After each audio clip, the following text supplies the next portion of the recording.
ম্যাডামের হাতে দাও।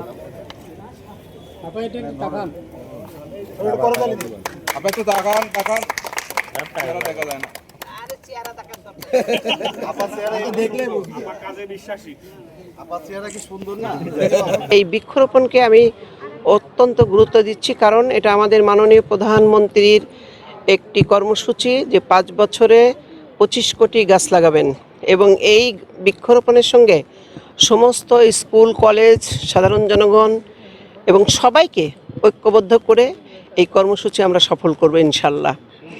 তো সেই পদক্ষেপই আমি বললাম যে একটি গাছ শুধু ফল দেয়, ছায়া দেয় না। একটি গাছ আমাদের দেশের যে জনসংখ্যা, এই জনসংখ্যাকে বাঁচানোর জন্য খুবই প্রয়োজন, কারণ গাছ আমাদের অক্সিজেন দেয়, কার্বন ডাইঅক্সাইড শোষণ করে এবং মাটিকে তারা রক্ষা করে।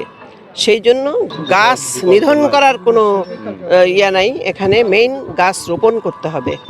এই কর্মসূচি হচ্ছে আমাদেরকে সবচেয়ে বড় একটি এই জলবায়ু পরিবর্তন এবং তাপমাত্রা যে বৃদ্ধি পাচ্ছে দিনের পর দিন, এটা থেকে আমাদের মানুষকে বাঁচাবে, আমাদের মাটিকে বাঁচাবে, আমাদের আগামী প্রজন্মকে বাঁচাতে সাহায্য করবে। সেই জন্য আমরা এখন এই কর্মসূচিকে সবচাইতে গুরুত্বপূর্ণ কর্মসূচি হিসাবে আমরা সেই প্রধানমন্ত্রীর এই কর্মসূচিকে সফল করার জন্য আমি জনপ্রতিনিধি হিসাবে সকলকে ঐক্যবদ্ধ করে আমি এই কর্মসূচির মেইন যে কার্যক্রম এবং এই শিক্ষার্থীদের মাঝে সেটা বিস্তার করার উদ্দেশ্যেই আমি এখানে এসেছি। এই যে গাছ লাগাচ্ছেন আপনারা সবাই, এই গাছগুলো রক্ষণাবেক্ষণের কি ধরনের নির্দেশনা থাকছে? হ্যাঁ, এইটা হচ্ছে সবচেয়ে বড় প্রশ্ন করেছেন। সেটা হলো যে গাছ রক্ষণাবেক্ষণ করতে হবে। যেমন এই শিক্ষা প্রতিষ্ঠানে গাছ পরিচর্যার নিশ্চয়ই কোনো না কোনো একজন দায়িত্বে আছেন। আমি মনে করি বড় বড় শিক্ষা প্রতিষ্ঠানে প্রত্যেক জায়গায় মালির একটা পদ আছে, যারা গাছ রক্ষণাবেক্ষণ করে, সেই তারাই এই গাছ রক্ষণাবেক্ষণ করার মূল দায়িত্বে থাকবেন, এবং এখানকার যিনি অধ্যক্ষ আছেন তিনি এটা মনিটরিং করবেন যে সে ঠিকমতো পরিচর্যা করছে কিনা। আর আমরা যে নদী নালা, রাস্তাঘাট, পুকুর পাড় গাছ লাগাচ্ছি, সেগুলো আমাদের পরিচ্ছন্ন কর্মীরা আছে সরকারিভাবে, তারা সেই গাছ রক্ষণাবেক্ষণ করবেন। গাছ আমাদের জীবন, গাছ ছাড়া আমরা বাঁচতে পারবো না। কারণ গাছ হলো এটা আপনার যত ধারণ করে আর তারপরে অক্সিজেন ছাড়ে। একটা পেপারে দেখলাম যে কুষ্টিয়া বন বিভাগ 1,20,00,000 টাকা খরচ করেছে, তার একটা নিউজ। তো আমি সঙ্গে সঙ্গে ফোন করলাম, আপনি 1 কোটি টাকা কার দিচ্ছেন? আমি তো কিছু জানি। ও বললো না স্যার দিছি। কোথায় দিচ্ছে? দাঁড়া আমি বলছি দুর্নীতি। আপনার এটা দেখেন যে 1,20,00,000 টাকা তুলে নিয়েছে। হু ওয়াজ ইনভলভ? আমার মধ্যে কেউ ছিল? যদি আমারই হয় তাই আপনি প্রকাশ করেন। যতদিন আপনার দায়িত্ব প্রকাশ না করবেন ততদিন আপনি কোনো সাংবাদিক হতে পারবেন না। এটা হলো নিয়ম। আপনি হলো চতুর্থ স্তম্ভ। এখন তো আপনার ফ্রি, শুধু আমাদের দিকে তাকিয়ে থাকবেন।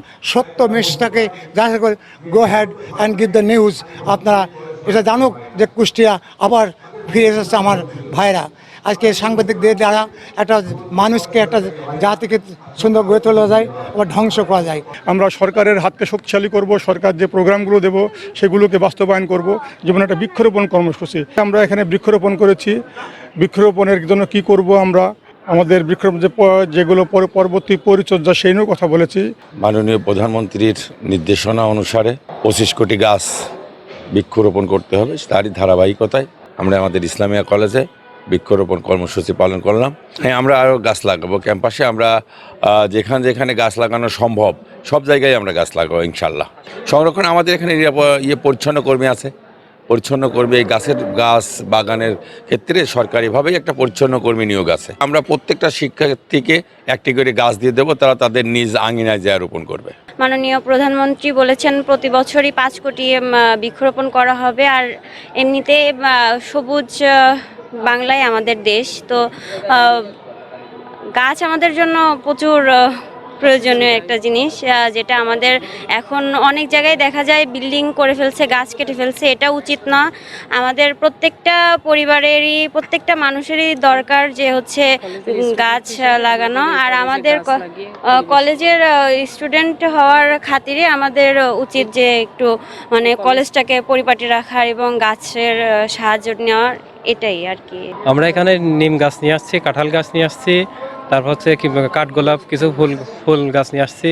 এগুলো শুধু তো আমরা লাগাইলে চলবে না, আমাদের এখানে পরিচর্যাও যেমন করতে হবে। পরিচর্যা না করে তো কোনো গাছে তেমন হচ্ছে টিকে থাকবে না।